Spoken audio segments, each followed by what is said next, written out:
ਅੱਜ ਆਪਣੇ ਕੋਲ ਵੈਨਿਊ 2026 ਮਾਡਲ ਪਹੁੰਚੀ ਆ, ਜਿਹਦੇ ਵਿੱਚ ਆਪਾਂ ਮੈਟਿੰਗ ਸੀਟ ਕਵਰਸ, ਜਿਹੜੇ ਸੀਟ ਕਵਰਸ ਵੀ ਬਹੁਤ ਵਧੀਆ ਬ੍ਰਾਂਡ ਇੰਡੀਆ ਦਾ ਨੰਬਰ 1 ਬ੍ਰਾਂਡ ਜਿਹੜਾ ਹੈਗਾ ਆ ਆਟੋਫੋਮ, ਆਪਾਂ ਉਹਦੇ ਪਾਏ ਆ ਤੇ ਪੂਰੀ ਫੁੱਲ ਬਕਟ ਫਿਟਿੰਗ ਹੋਈ ਆ।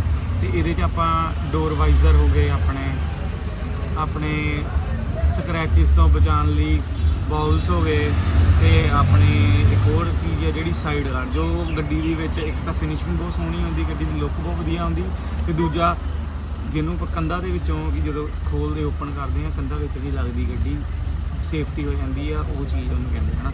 ਤੇ ਮਤਲਬ ਕਿ ਬਹੁਤ ਵਧੀਆ ਵਾ। ਤੇ ਆਇਓ ਤੁਹਾਨੂੰ ਆਪਾਂ ਕਵਰ ਦਿਖਾਉਂਦੇ ਹਾਂ।